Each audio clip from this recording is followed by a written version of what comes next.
As I watched him roll his suitcase out the door, a part of me wanted to scream the truth about knowing his dirty secret. But I smiled instead, bidding farewell to my husband Derek as he left for his business trip with her. "You have everything? Laptop, chargers, documents?" I asked, trying to mask my inner turmoil with a warm tone. "Yes, dear, all set," Derek replied, his eyes avoiding mine. He hesitated for a moment, as if sensing my underlying tension, but then he leaned in and pecked my cheek. "Don't worry, it's just a standard year-end review meeting." I forced a smile. "Of course. Have a safe trip. I'll keep everything in order here." He nodded and walked to his car. I watched him drive away, my heart sinking with every mile he put between us. Once his car disappeared from view, I let the facade crumble. "You lying, cheating bastard!" I screamed, tears streaming down my face. How could he do this to me? After 7 years of marriage, 3 of which he'd been having an affair with my so-called friend Jenna. The humiliation stung, but I vowed that karma would come for them both. I'd discovered their betrayal 3 months ago, quite by accident.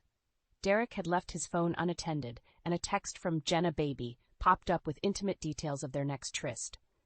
My hands had trembled as I read the messages, each word a dagger in my heart.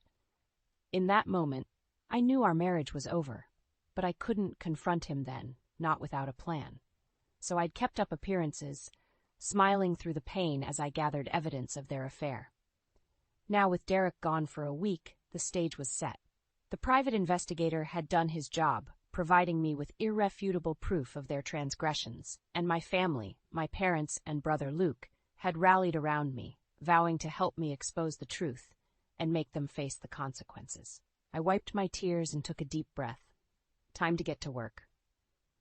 I grabbed a box and started packing up Derek's belongings, stripping away every trace of our life together. By the time he returned, our home would be unrecognizable, a fitting metaphor for the end of our marriage. With each item I packed away, I felt a weight lifting from my shoulders. The past was behind me, and the future held possibilities for healing and growth. I would be free of Derek's deception, and he would reap what he had sown. The memories flooded back, each one a cruel reminder of how blissfully ignorant I'd been in the early days of our marriage. "I'm the luckiest man alive," Derek had said, holding me close on our honeymoon in Maui. "You're my soulmate, Marianne. I'll love you forever." What a fool I was to believe those hollow words. Even then, he'd probably been unfaithful, unable to resist the temptation of other women. The thought made me sick. When we returned from Hawaii, he'd been attentive and affectionate, and we started talking about having children. But looking back, I could see the cracks appearing, subtle at first, then gaping chasms of deception. "Working late again?" I'd asked one evening, months after our wedding. "Project deadlines are piling up," he'd lied with a casual shrug. I never suspected a thing, not until that fateful day 3 months ago, when his phone had betrayed him. "Hey, handsome, can't wait to taste you again. You made me so wet last time." The explicit text from Jenna had brought my world crashing down. "You worthless scum," I'd screamed, throwing his phone across the room. Derek had rushed home to find me in hysterics, the truth finally exposed. "It's not what you think," he'd pleaded, trying to spin more lies. "Jenna and I are just friends. Save it, you lying bastard." I'd shrieked. "I know everything. The hotel rooms, the weekends away on business. It's all exposed." He fell to his knees, groveling and begging forgiveness. "I'm so sorry. Please, we can work through this." I'd laughed bitterly through my tears. "There's no coming back from this. Our marriage is over." And so the facade had crumbled. In the days that followed, I alternated between despondent grief and volcanic fury. But as the initial shock faded, a new determination took hold, a resolve to make them pay for their betrayal. That's when I'd hatched my plan and brought my family into the fold. To their credit, they'd rallied around me without question, becoming co-conspirators in my quest for justice. Now, here I was, dismantling the remnants of my old life while Derek was off gallivanting with that harlot. She'd pay too, I vowed silently. I'd make sure both their worlds were destroyed, just as they'd destroyed mine. With my newfound determination, I knew I needed concrete proof of Derek's affair. If I was going to make them face the consequences, there could be no room for doubt or denial. That's when I reached out to Mike Rawlings, a private investigator who had helped a friend gather evidence in her own divorce case. Within a day, Mike had agreed to take on my job. I'll need access to financial records, phone logs, anything that can establish a pattern of behavior, he told me in a hushed voice when we met at a cafe downtown. I nodded, my jaw clenched. Whatever it takes, I want them buried under the weight of their own sins. Mike raised an eyebrow at my intensity but didn't comment further. It'll take some time to really build an airtight case, a month at least. Fine, I said shortly. Just get it done, no matter the cost. As Mike nodded and we parted ways, a sliver of doubt crept into my mind. What if he couldn't find anything definitive? What if Derek had been too careful and covered his tracks? A wave of nausea washed over me, the anxiety almost overwhelming. But then Luke's voice echoed in my mind. Hang in there, sis. We've got your back. My little brother had always been fiercely protective of me. When I'd broken the news to my family, he'd been the first to pledge unwavering support. That son of a bitch will pay for what he's done to you, he'd snarled, punching the palm of his hand. We're with you, no matter what. So I forced the doubts aside and channeled my energy into maintaining an aura of normalcy at home. I laughed and smiled when Derek sent his obligatory daily text updates, as if everything was fine. Hi, honey. How are you holding up? He messaged one evening. Miss you. I'm doing great, I typed back, only a slight tremor in my hands betraying the lie. Just keeping busy with the deep cleaning I've been putting off for ages. You enjoy your trip. And on it went, a hollow pantomime of our shattered life together. But behind the scenes, Mike was hard at work gathering information through surveillance and financial records.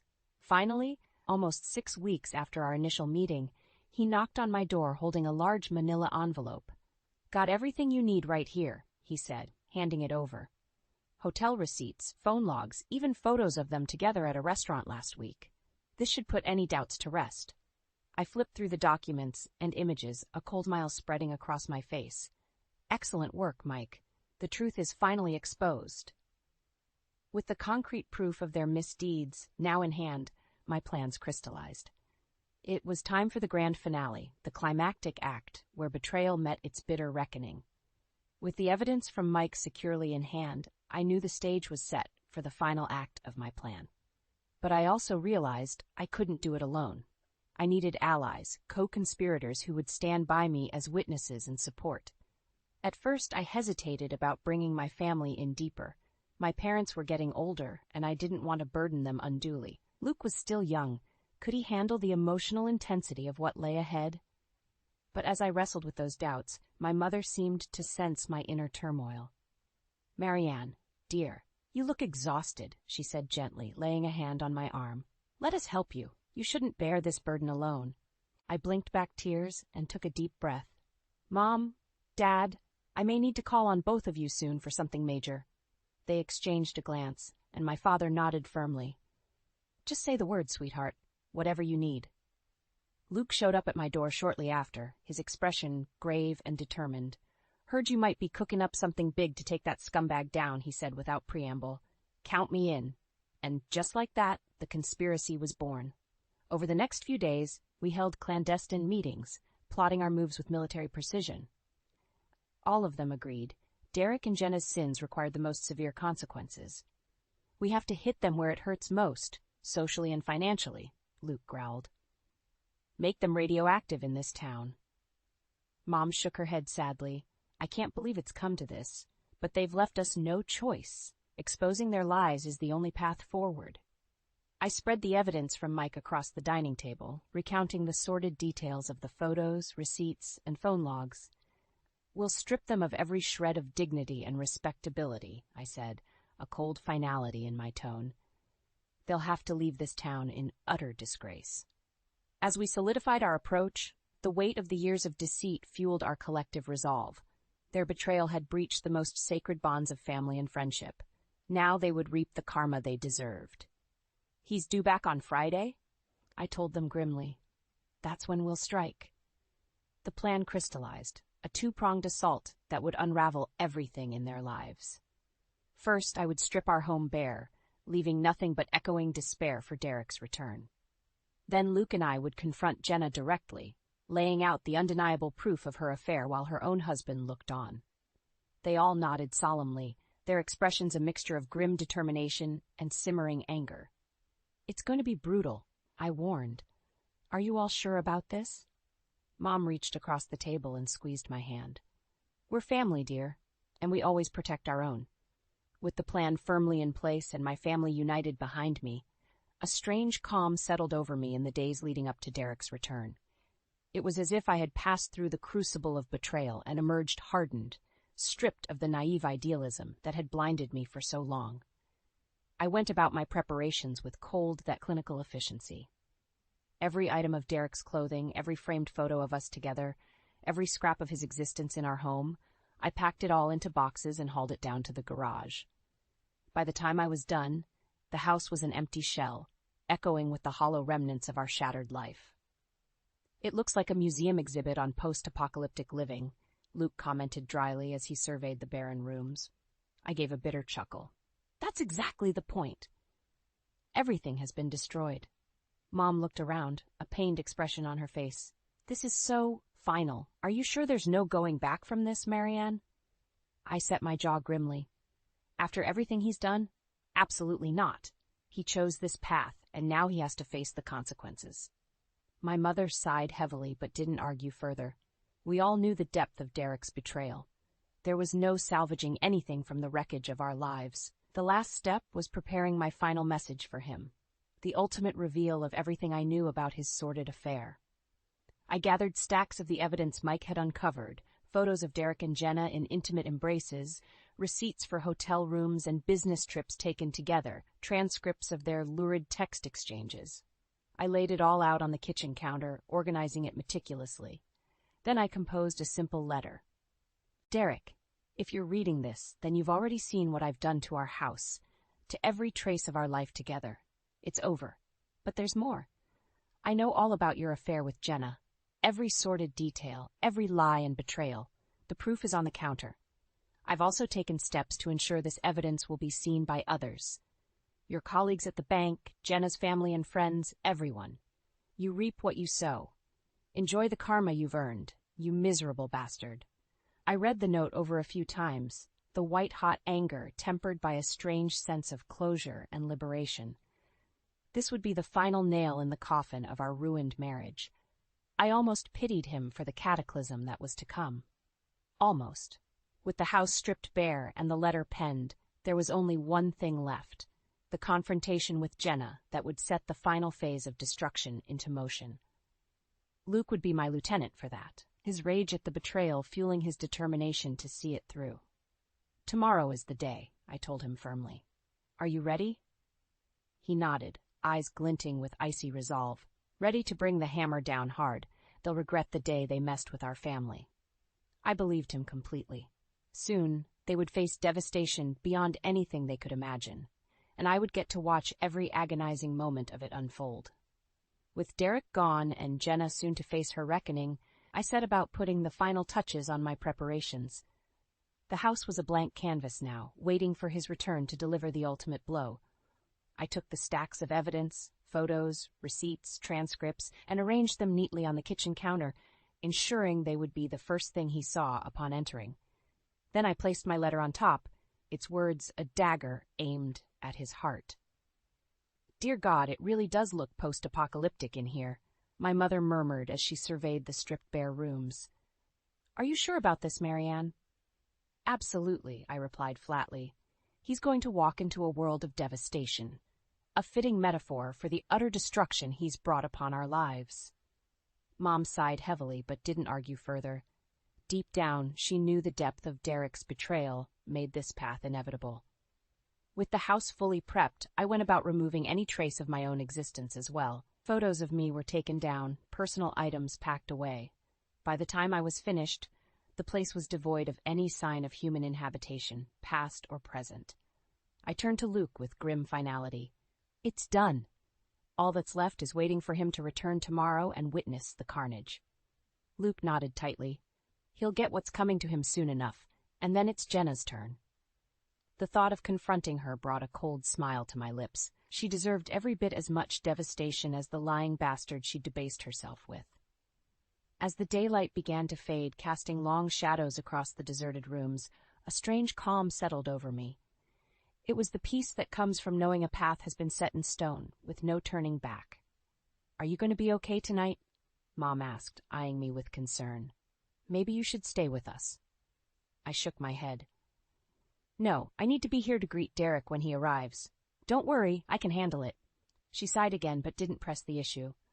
After hugging me tightly, she and Dad left, leaving just Luke and me. My brother looked around the abandoned house, a muscle twitching in his jaw. "I still can't believe he did this to you. The goddamn nerve of that scumbag." "I know," I said softly, "but it's almost over now. We'll make him face the consequences and then move forward." Luke gave a curt nod. "Damn right, and tomorrow we'll bring Jenna's world crashing down too. I can't wait to see the look on her face."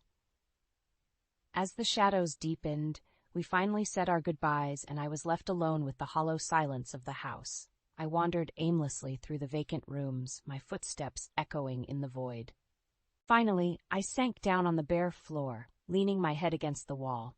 Unbidden tears traced their way down my cheeks as the full weight of everything I'd lost, everything that was about to change, washed over me. But there would be no turning back from this path, no way to undo the devastation.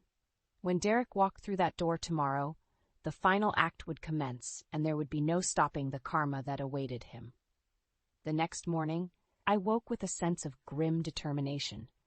Today was the day everything would come crashing down on Derek and Jenna. They were about to face the full consequences of their betrayal. I showered and dressed methodically, going through the motions as if in a trance. All around me, the house remained an empty vessel, stripped of any hint of the life that had once filled it. Luke arrived right on schedule, his expression set in hard lines. "You ready for this, sis? No turning back now." "I'm ready," I said, my voice devoid of inflection. "Let's go end this once and for all." We arrived at Jenna's modest two-story home shortly before noon. Her husband Rob's car was in the driveway, exactly as we'd hoped. I drew in a steadying breath as Luke and I approached the front door.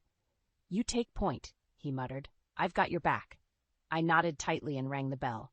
After a few moments, Jenna answered, her brow creasing in confusion at the sight of us. "Marianne? Luke, what are you doing here?" "Don't play dumb with us," I spat. "We know everything, Jenna, every filthy detail of your affair with my husband." Her eyes went wide with shock and fear. "What? I don't know what you're talking about." "Save it," Luke snarled. "We've got all the proof. Photos, texts, receipts, everything. You're going to face the consequences right here, right now." Jenna visibly paled, her mouth opening and closing soundlessly. Before she could gather her wits, Rob appeared behind her in the hallway. "Jenna? What's going on?"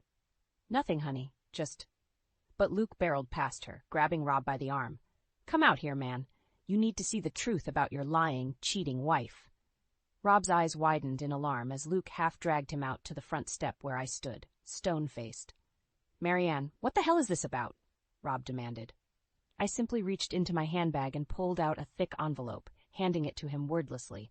He hesitated, then opened it, his face draining of color as he began flipping through the photos and documents inside. "Oh, God," he whispered hoarsely. It's all here." Jenna was openly crying now, watching in horror as her husband uncovered the undeniable proof of her infidelity, laid out in stark black and white.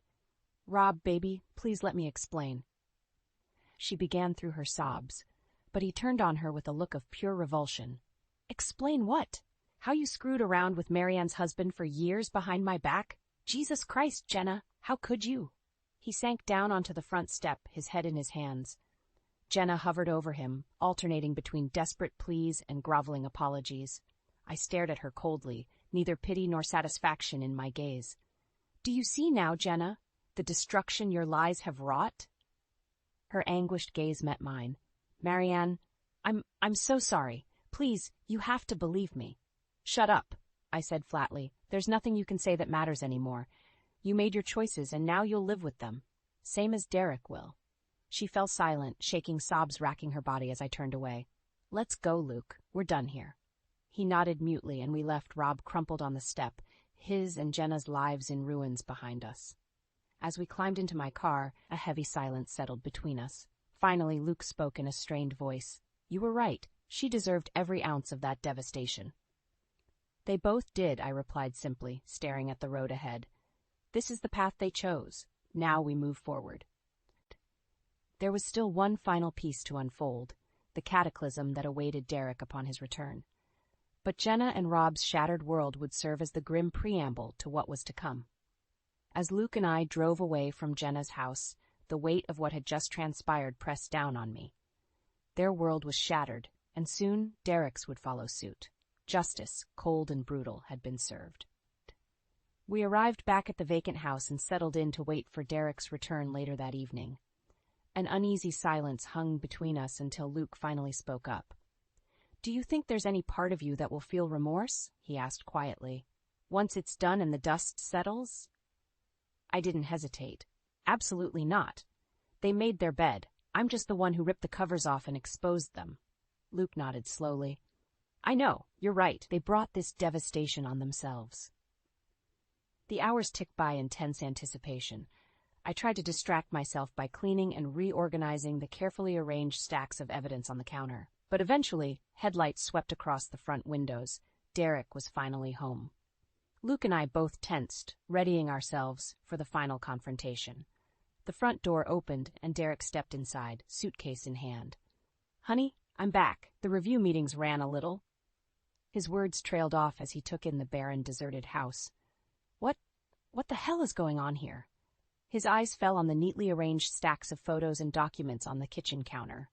Slowly, his gaze lifted to meet mine.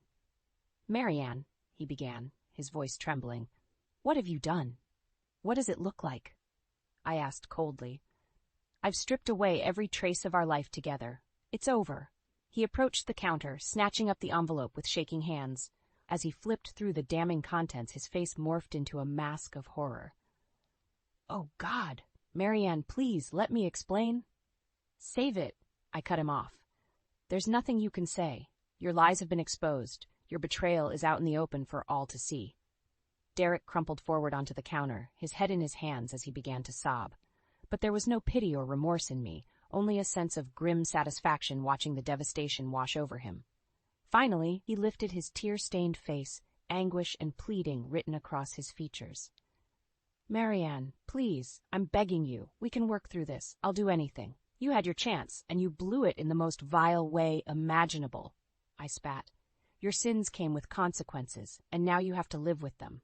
Frantically, he scanned the various documents and photos again, realization dawning on him. "Jenna, oh God, you exposed her too, didn't you?"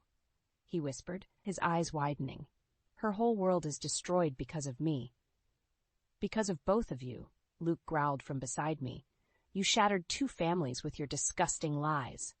Derek just shook his head miserably, seemingly broken and defeated. I regarded him with a cold finality. "It's over, Derek. You're going to face the music for your actions, the social and professional ruin you brought on yourself. You and Jenna are finished in this town and everywhere else thanks to social media." He flinched at my words as if struck, but I felt no remorse, no desire to soften the blow. "Pack up what little you have left and get out," I told him flatly. "This chapter of our lives is closed." Wordlessly, he began gathering his scattered belongings as Luke and I watched in silence. Once he'd carried everything out to his car, he turned back to face me. I'm so sorry, Marianne," he whispered. "For everything." I just stared at him, giving no reaction. After a long moment, he turned and walked out the door, his head bowed in utter defeat. As his car pulled away, Luke put a gentle hand on my shoulder. "Are you going to be okay?" I nodded slowly. "Yeah, I think I will be. It's over now. I'm free of him and his web of lies." We stood silently as dusk settled over the empty house. A sense of closure, of finality took hold. The path before me was clear. "Let's go," I told Luke softly. "It's time for me to start over." Without a backward glance, we walked outside and climbed into my car. As we pulled away, I felt a profound sense of liberation and peace. I had prevailed through the crucible of betrayal and emerged on the other side, ready to begin living again. The reckoning was complete. Justice had been served in the most brutal way. Now it was time to heal and rebuild a life free from Derek's dark shadow. The future was mine to shape, and I would seize it with all the resilience and determination I could muster.